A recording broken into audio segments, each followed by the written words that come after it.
Sustainable Development Goals atau SDGs merupakan suatu rencana aksi global yang disepakati oleh para pemimpin dunia termasuk Indonesia, guna mengakhiri kemiskinan, mengurangi kesenjangan, dan melindungi lingkungan.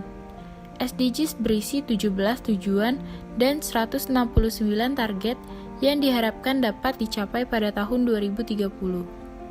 Pada video ini, kami akan membahas mengenai goal 1 yaitu tanpa kemiskinan.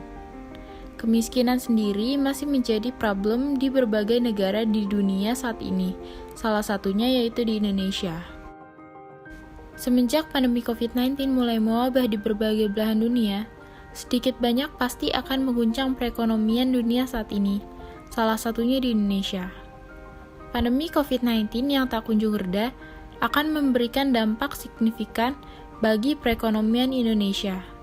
Pemerintah Indonesia sendiri sudah menghitung dampak terburuk virus corona dengan skenario berat hingga lebih berat. Pandemi COVID-19 mengakibatkan peningkatan ekonomi kian tergerus makin dalam dan kritis. Banyak permasalahan yang terjadi semenjak pandemi COVID-19 mewabah di Indonesia, seperti pengangguran akibat lonjakan pemutusan hubungan kerja atau PHK, kelangkaan pangan dan naiknya harga pangan, serta diferensiasi distribusi bantuan pangan tidak merata. Permasalahan tersebut dapat memicu tingginya tingkat kriminalitas atau impresi kriminal dari dan untuk manusia. Menurut Kongres ke-8 PBB tahun 1990 di Havana, Kuba, mengidentifikasikan faktor kondusif penyebab terjadinya kejahatan. Contohnya yakni kemiskinan dan pengangguran.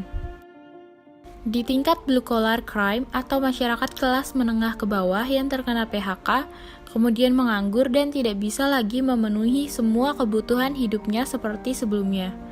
Maka muncullah kasus pencurian, perampokan, penipuan, pemerasan, dan pembunuhan dengan beragam motif. Kemudian pada tingkat white collar crime atau masyarakat kelas atas atau pejabat, misalnya sensitivitas korupsi bisa memungkinkan terjadi, dan juga adanya penyalahgunaan wewenang. Jika dilihat dari kasus kriminalitas tersebut, teori yang sesuai jika ditinjau dari Learning and Cognitive Psychology dan Theories of Developmental Psychology, dengan menggunakan problem solving and creativity dan teori Piaget periode operasional formal. Hal ini memiliki peran paling efektif untuk menganalisis permasalahan tersebut dan memfasilitasinya dalam mengembangkan kreativitas diri.